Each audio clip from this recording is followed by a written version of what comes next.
మూసీ మూసీ నదికి సంబంధించి ప్రభుత్వం ఇచ్చినటువంటి ఆన్సర్లో నేను పాయింట్అవుట్ చేస్తా ఉన్నాను సార్.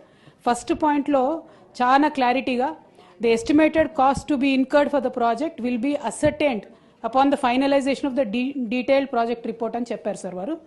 అయితే దీనికి ఆపోజిట్గా నిర్దిష్టమైనటువంటి సమాచారం మా దగ్గర ఉంది సార్.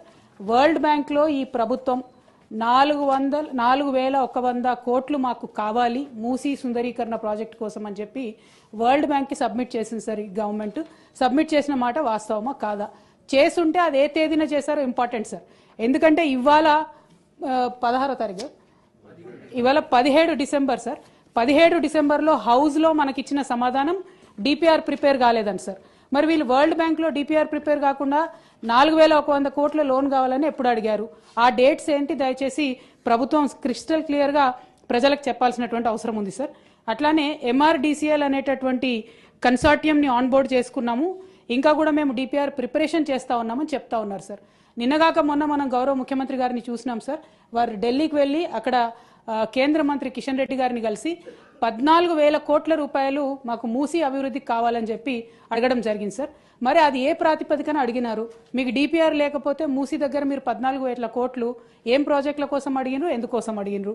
మరి ఒకవేళ అవి రెండు వాస్తవం అయితే సీఎం గారు 14,000 కోట్లు అడగడం, అట్లానే వరల్డ్ బ్యాంకుకి మీరు అడగడం వాస్తవం అయితే మరి ఇక్కడ మమ్మల్ని తప్పుదోవ పట్టిస్తున్నారా? సభ సాక్షిగా మీరు తప్పుడు సమాచారం ప్రజలకు సభ్యులకు ఇస్తున్నారా? ఇట్లా ఇచ్చినట్టయితే అధ్యక్ష మేము మా పార్టీలో కూడా డిస్కషన్ చేసుకుంటాం అధ్యక్ష. ప్రివిలేజ్ మోషన్ కూడా అవసరమైతే ఆలోచన చేసి మూవ్ చేస్తాం అధ్యక్ష. ఎందుకంటే సభను తప్పుదారి పట్టించడం నిజంగా దారుణం అధ్యక్ష. ఇంకా వీరు ఇచ్చినటువంటి ఆన్సర్స్లో మీరు చూస్తే గమనిస్తే అధ్యక్ష, ఓన్లీ 309 కుటుంబాలు వాళ్ళు రివర్ బెడ్ ఏరియాలో ఉన్నారు కాబట్టి వాళ్ళంతటా వాళ్ళు ఖాళీ చేసి వెళ్ళిపోయారని చెప్పారు అధ్యక్ష. అది డెఫినెట్గా వీడియోలు హృదయ విదారకమైనటువంటి వీడియోలు చూసిన వాళ్ళు అవాస్తవం అని అంటారు అధ్యక్ష. But because in the house you are committing sir that you have given for 309 families have given consent. నేను సభ ద్వారా అడుగుతా ఉన్నా అధ్యక్ష, గౌరవ స్పీకర్ గారికి మరి ఆ 309 కుటుంబాలు ఏదైనా కన్సెంట్ లెటర్ సైన్ చేసి ఉంటే అది ఇవ్వమని నేను కోరుతా ఉన్నా అధ్యక్ష. ఎందుకంటే కింద ఇంకొకటి వారు ఏం చెప్పారు, 181 కుటుంబాలు తమంతట తామే వారి ఇళ్లను కూల్చుకొని వెళ్ళిపోయారని చెప్పారు అధ్యక్ష. ఇది వినడానికి కూడా దారుణంగా చాలా హాస్యాస్పదంగా ఉంది అధ్యక్ష. మరి ఆ 181 కుటుంబాలు ఏదైనా కన్సెంట్ లెటర్ ఇచ్చాయా ప్రభుత్వానికి, ఉన్నదా అనేటటువంటి అంశం మేము అడుగుతా ఉన్నాం అధ్యక్ష. ఎందుకంటే ప్రజల్లోకి వెళ్ళినప్పుడు మూసీ పరివాహక ప్రాంతంలో పర్యటన చేసినప్పుడు మరి అక్కడ బుల్డోజర్లు రావడం, కూల్చడం, హృదయ విదారకమైనటువంటి సన్నివేశాలు అందరం కూడా గమనించినాం అధ్యక్ష.